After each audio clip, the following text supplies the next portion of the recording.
morning, guys. I welcome you all to Daily OPSC Learning.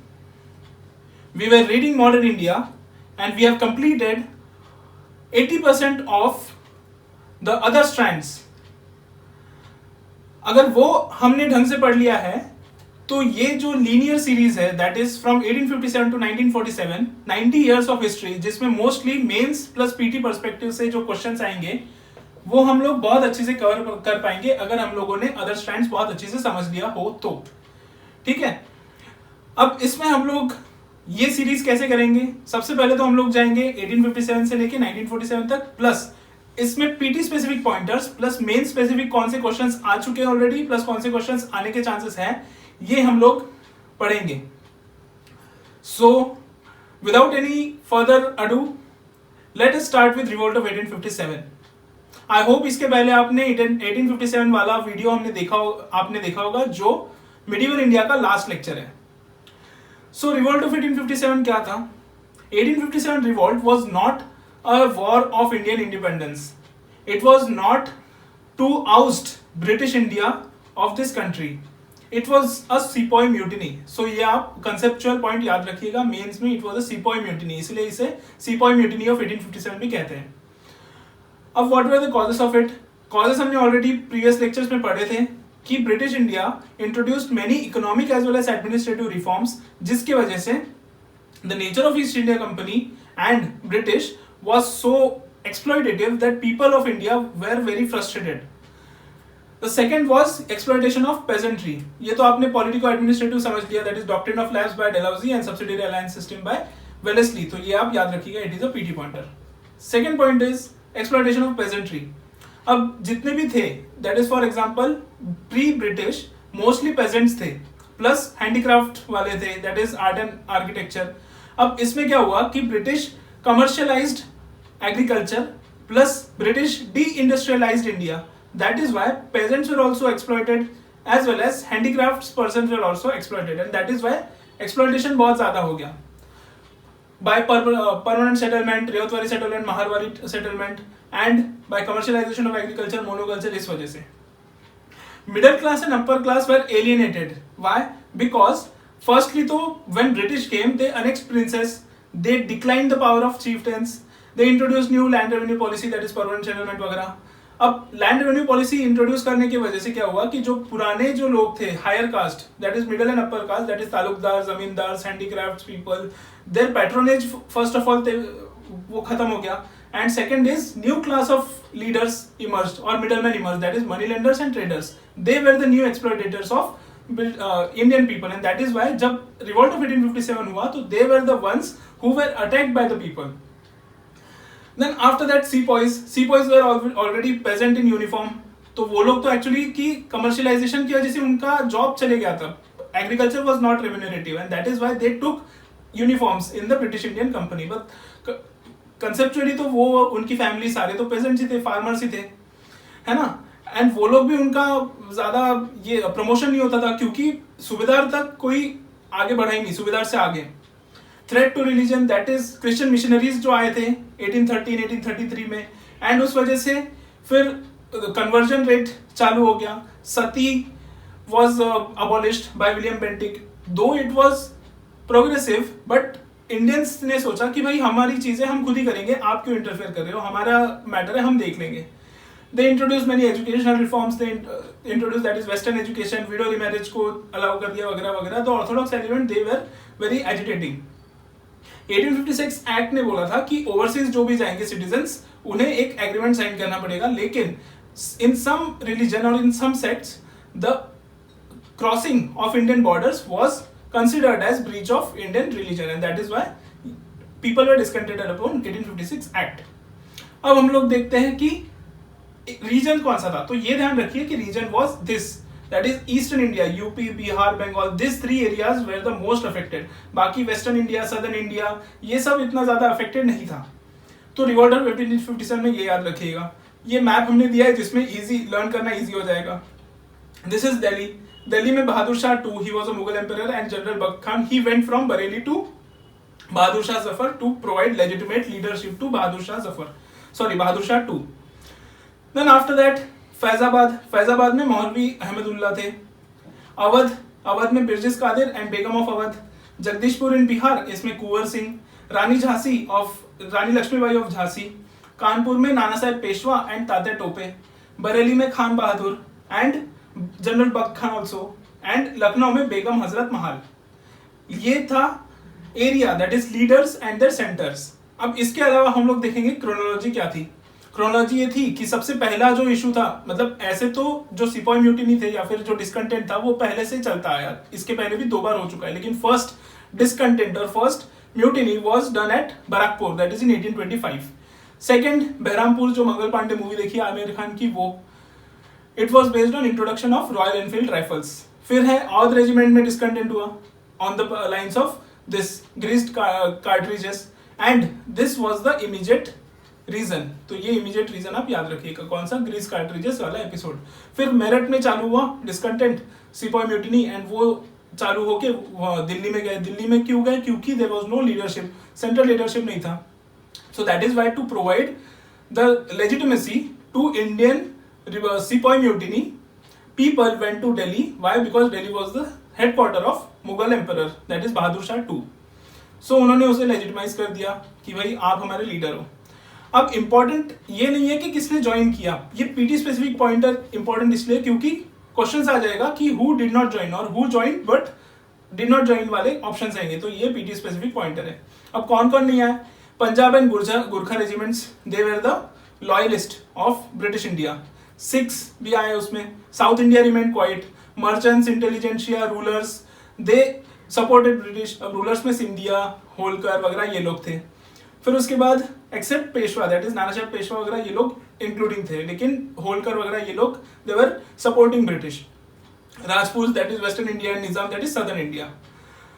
अब educated Indians, they also opposed. Why? Because educated Indians felt that Indians were backward looking and introduction of British और British administration in India would modernize Indians, but ये खत्म हो गया था धीरे धीरे। जब हम लोग फैक्टर्स ऑफ इंडियन नेशनलिज्म पढ़ेंगे तब हम लोग पढ़ेंगे ये अच्छे से। अब ये तो था कि हु डिड नॉट ज्वाइन, बाकी सब लोगों ने ज्वाइन किया, ये ही लोग नहीं थे। अब कॉजेज ऑफ फेलियर क्या थे? कॉजेज ऑफ फेलियर में nationalism, there was no understanding of nationalism, ये याद रखिएगा, because nationalism is a modern concept and ये कब आया? जब ड्रेन ऑफ थ्योरी आई by Dadabhai Naoroji, that is why the second lecture was based on drain of theory। अब आपको समझेगा कि how this linear lectures are linked to all the other strands that we have already completed। तो nationalism हम लोगों ने बाद में रियलाइज किया within the period of 1857 to 1885। 1885 was formation of Congress।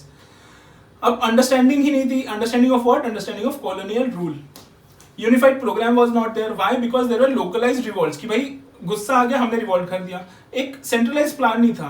जब 1920s में नॉन कोऑपरेशन मूवमेंट या स्वदेशी मूवमेंट, इसमें सेंट्रलाइज प्लान था और बहुत लोग इन्वॉल्व थे उसमें, प्लानिंग में, इसीलिए वो सक्सेसफुल हो पाए। लेकिन 1857 was not successful because of no unified programme plus no central leadership. तब सेंट्रल लीडरशिप थे, तो ये डिफरेंस हो गया। क्वेश्चन आएगा कि what was the difference between this phase and this phase, that is 1885 के बाद वाला, 1885 के पहले वाला, तो ये आएगा उसमें आंसर्स। देन यूनिटी नहीं थी, वायलेंट था ये character, it was violence. Then east, southern and western India was unaffected. Eastern मतलब नॉर्थ ईस्ट पार्ट, ये नॉर्थ ईस्ट याद रखिएगा, because this part that is eastern part, Jharkhand वगैरह, उड़ीसा वगैरह, ये that was not affected at all. Southern and western तो आपको पता ही है। These revolts were localized in characters and there was no coordination between them। लेकिन अब इसका इम्पैक्ट क्या था? तो ये आप याद रखिए कि इसमें और दो क्वेश्चंस जो आ सकते हैं वो आ सकते हैं nature of the revolt and significance of the revolt. इसमें इन दोनों में आंसर ऑलमोस्ट सेम रहेगा। नेचर ऑफ द रिवॉल्ट्स में हम लोग ये नेगेटिव्स में लिख सकते हैं, पॉजिटिव्स में हम लोग ये लिख सकते हैं सिग्निफिकेंस में कि there was Hindu Muslim unity, there was realisation that people did not want British India as their leaders, so that is why it was a eye opener for British India also कि भाई Indians को control करके नहीं रखते हैं, नहीं रख सकते हैं। And it was an eye opener, क्यों? क्योंकि ब्रिटिश इंडिया ने अपनी पॉलिसी चेंज कर दी। पहले सेंट्रलाइजेशन था, उसके बाद डिसेंट्रलाइजेशन हुआ, सो this was essentially a turning point. फिर उसके बाद ये हुआ कि डिवाइड एंड रूल वाला भी इसी पॉइंट में चालू हुआ। दैट इज 1857 में। डिसेंट्रलाइजेशन की वजह से martial and non martial races आए। मार्शल रेसेस मतलब वो जो जिन्होंने सपोर्ट किया, दैट इज ब्रिटिश को सपोर्ट किया, दैट इज पंजाब, गुरखा, सिख्स वगैरह, ये लोग मार्शल रेजिमेंट्स थे। एंड जो नॉन मार्शल रेजिमेंट्स थे वो थे औध, बंगाल वगैरह, ये लोग, क्योंकि ये लोगों ने सिपाही म्यूटिनी किया। तो ये भी आप पॉइंट लिख सकते हैं। फिर सिग्निफिकेंस में ये कि it stayed as the inspiration for the future wars, that is 1920s में या फिर 1905 में स्वदेशी मूवमेंट वगैरह, इनमें they took the inspiration of revolt of 1857 plus it was the major revolt जिसके वजह से Dadabhai Naoroji he took to economic analysis of British India. So ये सब आप नेचर एंड सिग्निफिकेंस में लिख सकते हो। अब इसका इम्पैक्ट क्या होगा कि देयर वाज इम्पैक्ट व्हाट कि 1857 का एक्ट आया, 1858 का एक्ट आया, जो हमने ऑलरेडी पॉलिटी वाले सीरीज में कर लिया है, जिसमें डिसेंट्रलाइजेशन वाज द एस्पेक्ट, और उसके बाद में और डिसेंट्रलाइजेशन बढ़ा, दैट इज 1867 में पोर्टफोलियो सिस्टम, 1861 में पोर्टफोलियो सिस्टम आया, फिर 1892 में और बढ़ा, 1909 में नॉन ऑफिशियल्स मेंबर्स बढ़े। तो ये सब आप याद रखिएगा, ये सब आप क्रोनोलॉजी ध्यान रखिए। इसलिए इसके साथ साथ हम लोग वो भी पढ़ना प्रिफर करते हैं क्योंकि सब इंटरलिंक्ड ही है। Second is army was divided, जैसे मैंने ऑलरेडी बताया, between martial and non martial races, और ये आया आर्मी अमलगमेशन स्कीम से, दैट इज 1861। कैपिटलिज्म बढ़ा क्योंकि ईस्ट इंडिया कंपनी ने बोला कि अब तो हम खत्म हो गए, तो ब्रिटिश इंडिया ने खत्म कर दिया, ब्रिटिश क्राउन के पास चले गया सारा का सारा administration.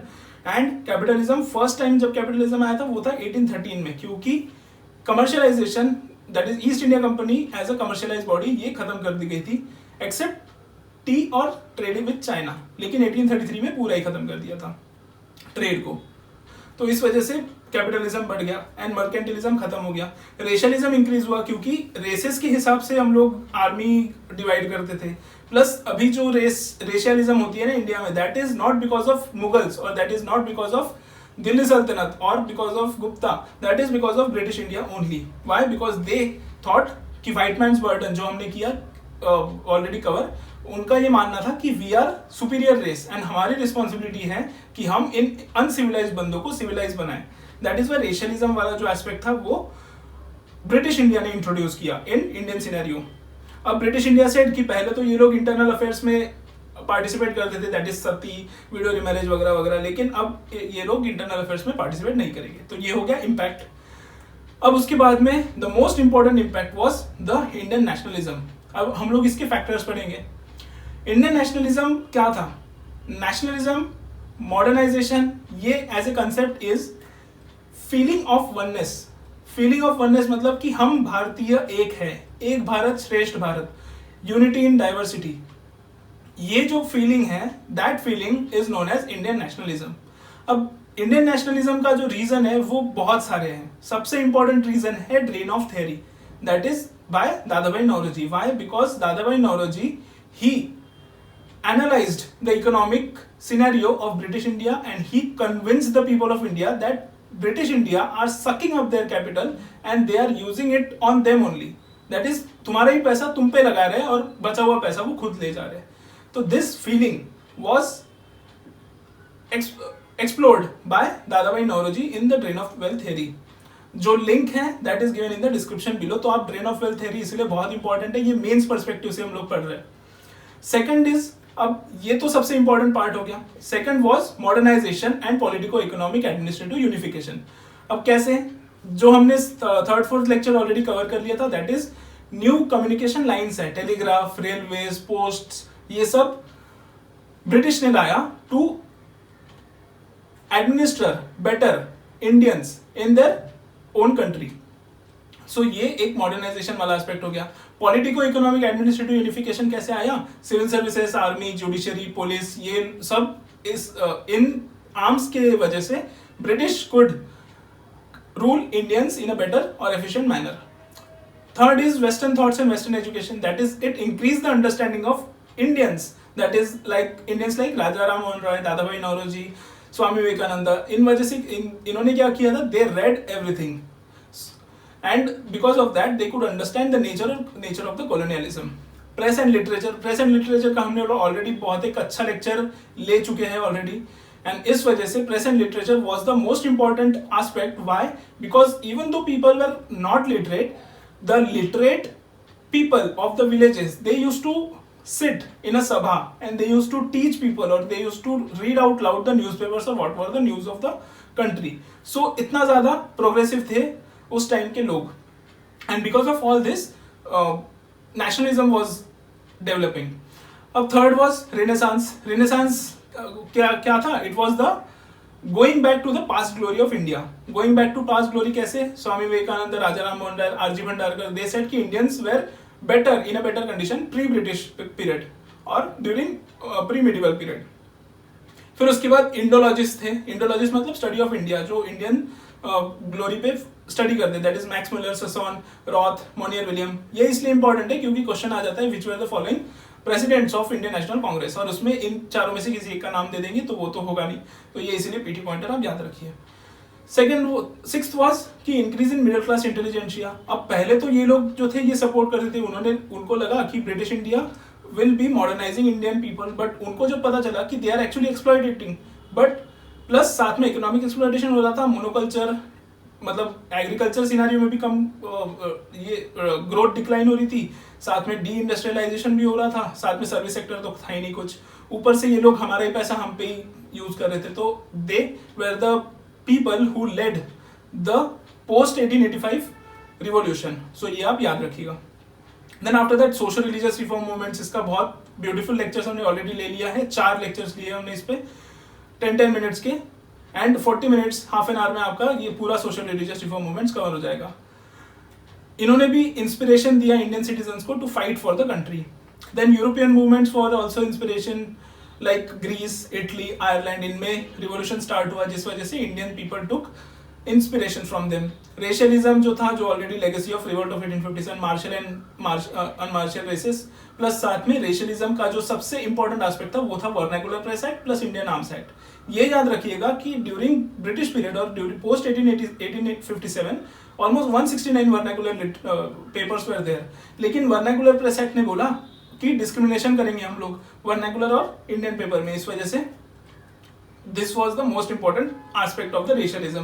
Plus Indian arms act, इन्होंने भी बोला कि इंडियंस नहीं यूज करेंगे, ब्रिटिश कर सकते हैं, तो ये भी एक इशू हो गया. प्लस लॉर्ड लिटन के टाइम ये हुआ था, ये दोनों एक्ट जो है वो लॉर्ड लिटन के टाइम आया था. ये पीटी पॉइंटर आप याद रखिएगा. ये तो कंसेप्चुअल पॉइंट है जो मैंने बताया आपको, लेकिन ये पीटी पॉइंटर है, दैट इज लिटन.